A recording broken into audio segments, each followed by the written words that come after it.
Assalamualaikum warahmatullahi wabarakatuh.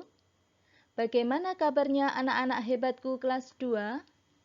Bersama PGRI Tulung Agung, kita berjumpa kembali dalam video pembelajaran Cerdas Tangkas.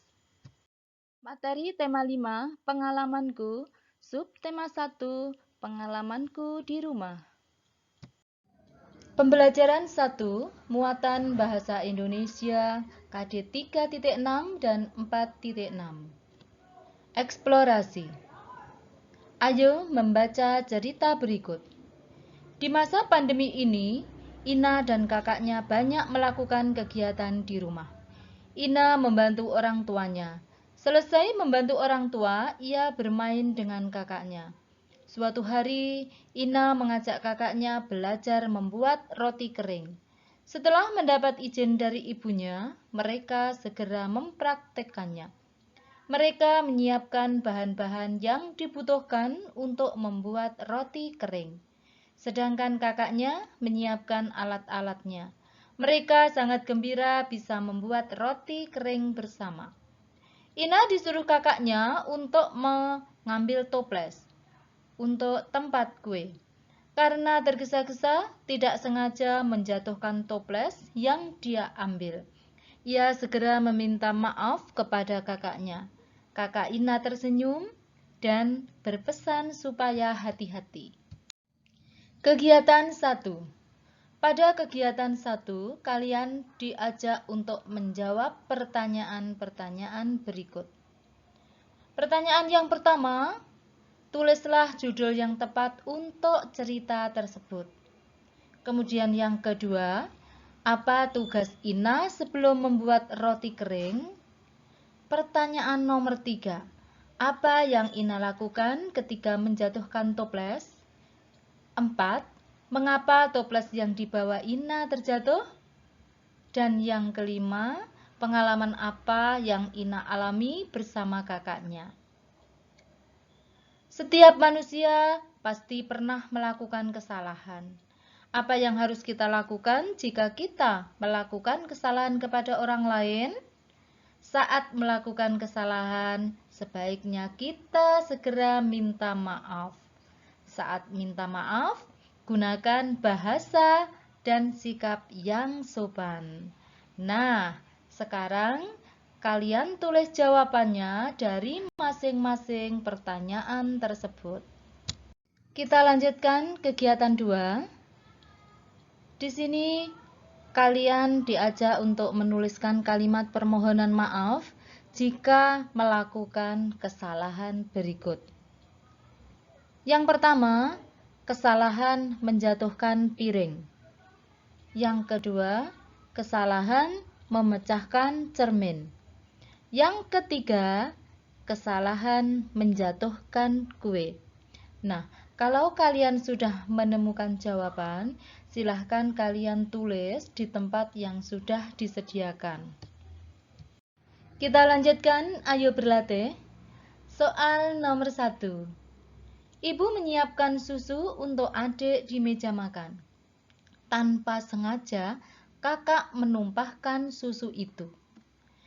Kalimat permohonan maaf yang tepat adalah A. Susu adik tumpah, maaf, aku tidak tahu menau. B.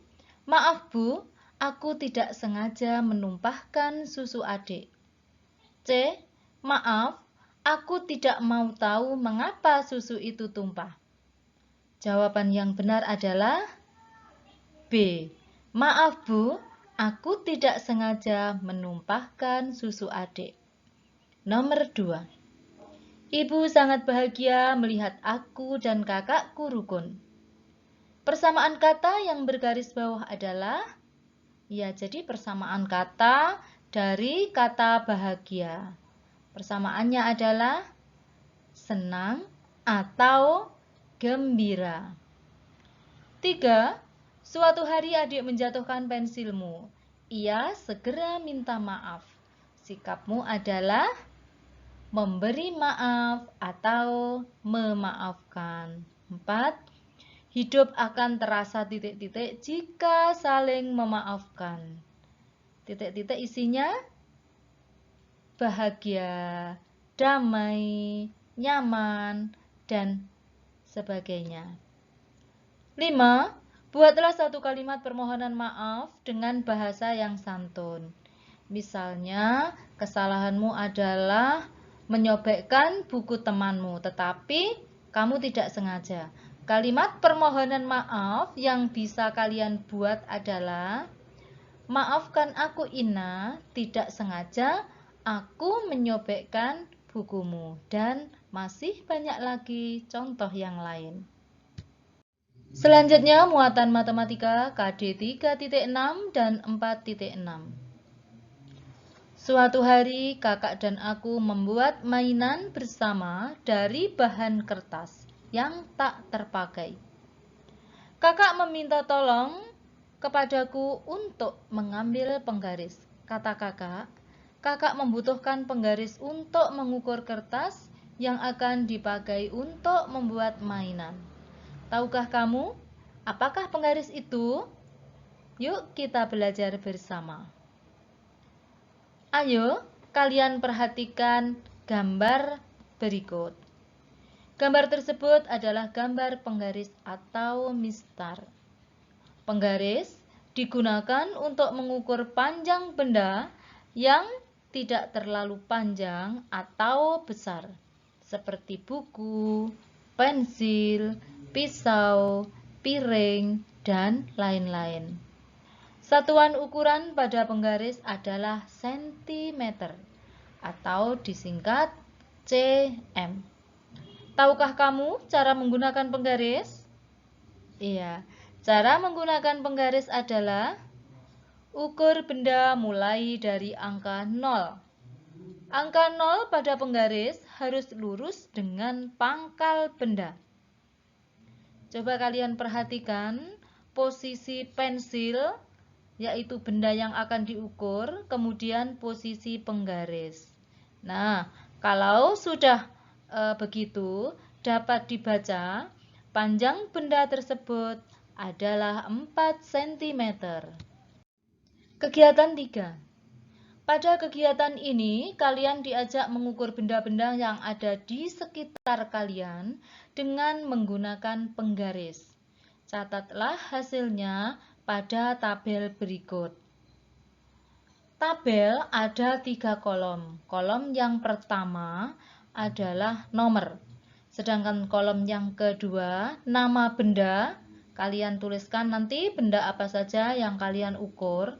Kemudian kolom yang ketiga adalah panjang. Di situ sudah ada satuannya, yaitu sentimeter. Kalian tinggal menuliskan angka atau panjangnya. Kita lanjutkan kegiatan 4. Pada kegiatan 4, kalian diajak memberi tanda centang untuk benda yang dapat diukur dengan penggaris dan tanda silang untuk benda yang tidak dapat diukur dengan penggaris.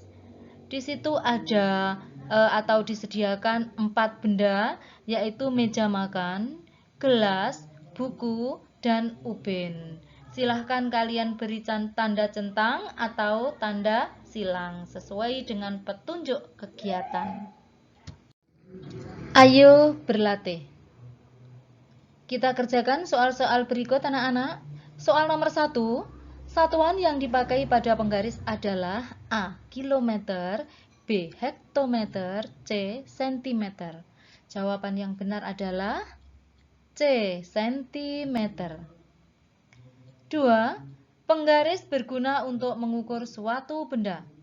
Nama lain penggaris adalah nama lain penggaris adalah mistar. 3. Mengukur benda menggunakan penggaris dimulai dari angka 0. Ya, angka 0.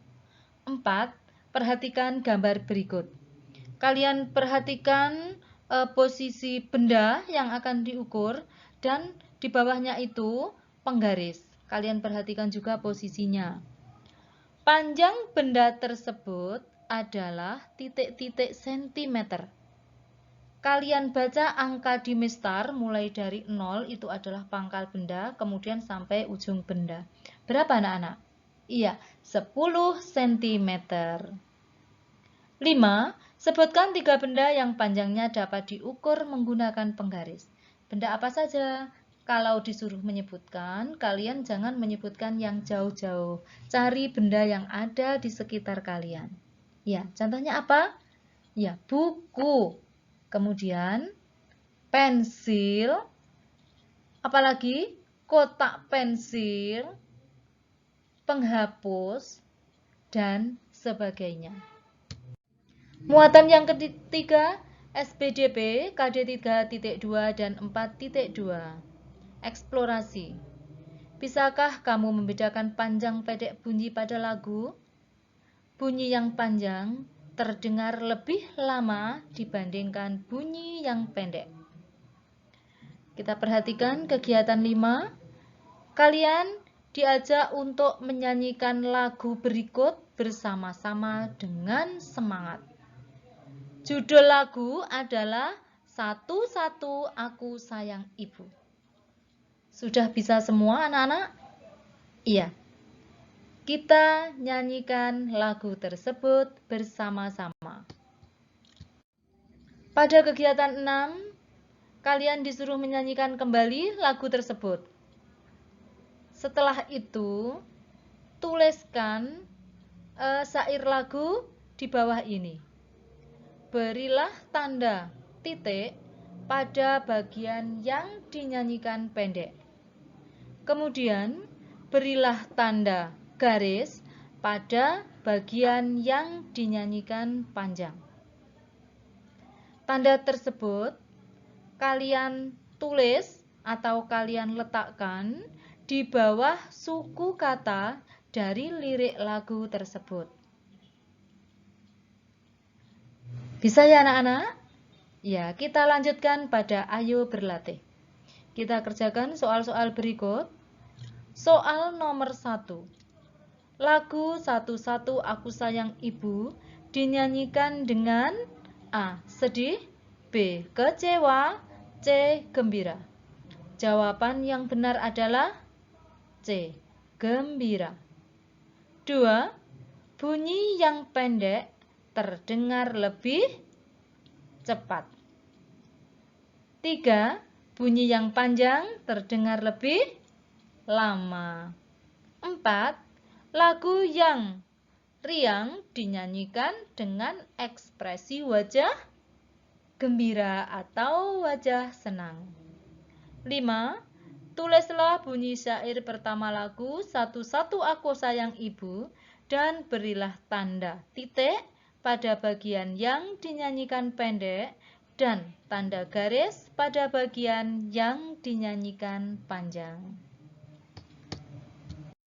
Demikian tadi materi pembelajaran 1.